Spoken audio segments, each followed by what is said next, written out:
Почитувани, Стево Пендаровски, соочен со лагите и прашањата, бега од телевизиски дуели. За само една недела, Пендаровски повтор пат бега и откажува телевизиски дуел со Гордана Силјановска Давкова на македонските медиуми. Почитувани, сите знаат и зошто Пендаровски бега од вакви соочувања. Пендаровски бега затоа што нема одговор за сите криминали на власта за кои што не смее да зборува, а се очекува во иднина да ги минува.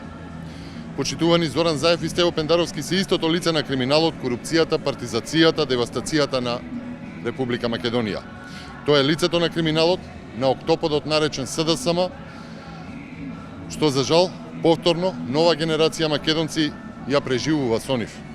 Затоа Пендаровски бега од телевизиско соочување, бега од дуел, бега од дебата.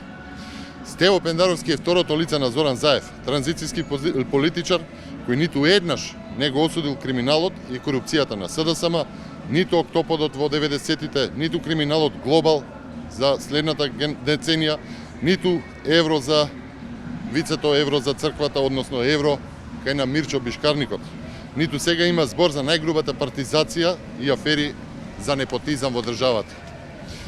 Стево Пендаровски, за подсетување, беше аналитичар во МВР за време на најголемото насилство против етничките албанци во Република Македонија, гостиварските настани, и тоа е злоупотребено за прикривање на најголемата девалвација на денарот истиот ден на 12 јули 1997 година.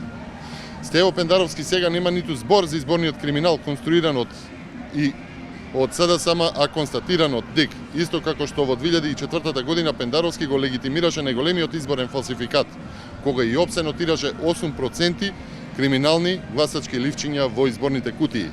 А тој како председател на ДИК ги одби сите приговори за насилства со пиштоли, калашникови и бомби. Стево Пендаровски, почитувани, беше советник на председателот на државата кога беше заштитен криминал од 8 милиони евра. Заев, како чувар на фотелјата на СДСМ, беше аболиран за криминалот глобал. Почитувани, Стево Пендаровски нема ниту збор за случајот подкуп, очигледен криминал на градоначалник, на Заев кој бара 200.000 евра подкуп за приватизација на државно земјиште, да биде срамот уште поголем, нема ниту збор дека Заев од судот диктираше наводни судски реформи.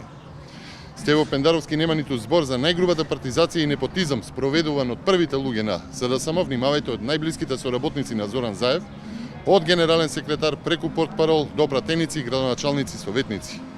Стево Пендаровски нема ниту збор за кратењето на пензиите во минатото, за 8% на пензионерите скратени минатата деценија, како ниту за сегашното скусување на парите на пензионерите. Стево Пендаровски никогаш немал ниту збор за криминалната транзиција, за октоподот, за ТАТ, но ниту за актуалните криминали што ги прави оваа власт во здравството, во пензискиот фонд, во системот на државната безбедност, културата, образованието. Пендаровски нема и нема да има ниту збор за ова. Тој е кандидат кој едноставно се очекува да го аминува криминалот на власта. Тој треба да е вториот подпис на Зоран Заев, чувар кој треба да ги помилува криминалите на СДСМ во иднина.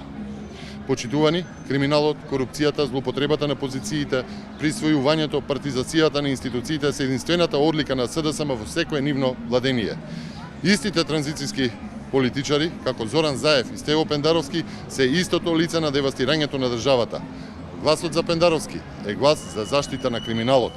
Пендаровски знае дека ниту има збор, ниту пак зборот му вреди 5 пари. Дури и ветувањето за бркање од штабот на лицето од зоолошката градина, од тука од зад мене, не го исполни. Затоа и бега од телевизиски дуели. Нема одговори на прашањата, нема одговори за потребите на граѓаните. И затоа бега, криејќи се во лагите во кампањата. Почитувани, Македонија е на чекор до остварување на правната држава и тоа ќе победи на 5 мај. Ви благодарам.